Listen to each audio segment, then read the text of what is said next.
Hi, this is Andrew Hockenberry. I want to give you a little bit of background first before I get into my diagram and visual for this particular assessment. I'm a social studies teacher at Skyview High School in Buckeye, Arizona. Born and raised originally from Michigan in the Jackson area and so forth. Graduated from Eastern with my bachelor's in social studies.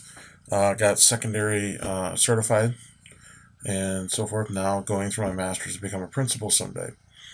I work with alternative youth students.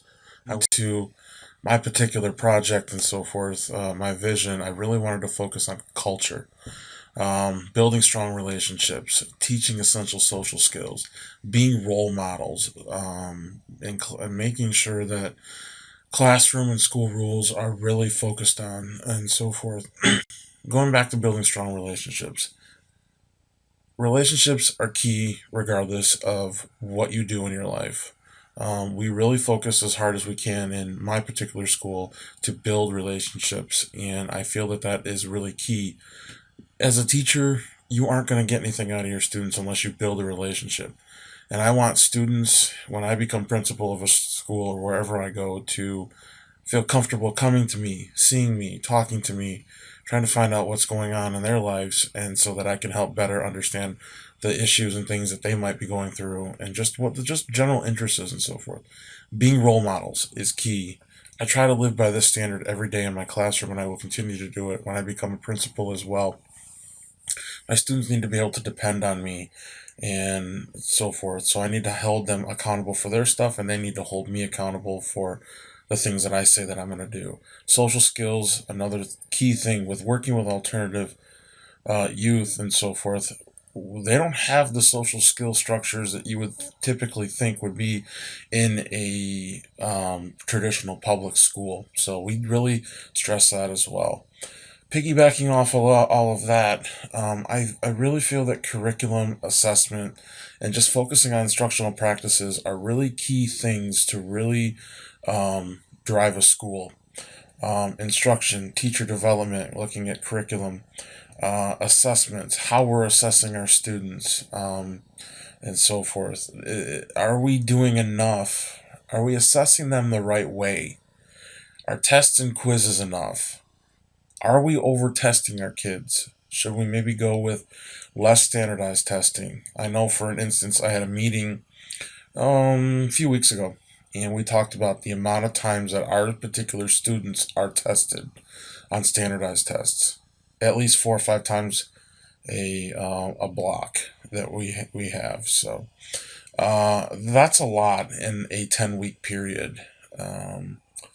So maybe we need to focus on going towards something more like project based portfolios so that we can see what the students actually have learned, and they might actually find this more enjoyable than taking a test. And I think that, more schools are going to this and project based. And as I've gone through my student teaching and working and teaching myself, I totally think that this is the way to go. It gives the kids an idea, or and a way for them to really get involved and engaged in the material and so forth. Now, going over to instructional practices, we really need to differentiate our instruction. I've really focused on this a lot. Before, I used to be hardcore lecturer all day, 50, 60, 70, 80 minutes, however long the class periods are. I would just get up there at lecture, kids would write notes. As I started testing the kids, not all of them were getting what I was saying. So it made me reflect, am I doing this right? Am I not, what can I do differently? And I realized that, you need to change things up, okay? The more all kids don't learn the same way, and you really need to focus on switching things up, maybe doing 2 or 3 different things a class period so that you hit every student, which goes down into technology, teach for understanding. Instead of teaching for just teaching and moving on, when guidelines and time say we got to move on, we really need to teach for understanding. I think if you focus on that at the beginning of the school year and really hit that hard, by the end of the school year, you're really not going to be any further behind. You might actually be ahead, because once they start to learn and understand things, it's just going to really open that their brains and their mindset to getting into new information and really understanding material. Lastly, I want to talk about technology. We are in an age where technology is huge. We have technology everywhere. Our phones. The kids always want to be on their phones. So let's let them. Let's let them. Let's put the phones in their hands. Let's use them for ways to really get going and really have that technology and use it. And you know what? If you continually allow them to use the phones for educational purposes and the technology and using that technology, they're not going to want to be on it for pleasure and whatever else, texting each other back and forth and so forth, because you're going to be using it. They're going to get sick and tired of using it.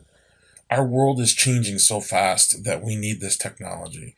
And this is why I feel that this is my vision and my guiding principles for where I want to take a school, because I feel that these are very important. And thank you very much. I really appreciate you guys taking a look at this, and I can't wait to see your feedback. Thank you.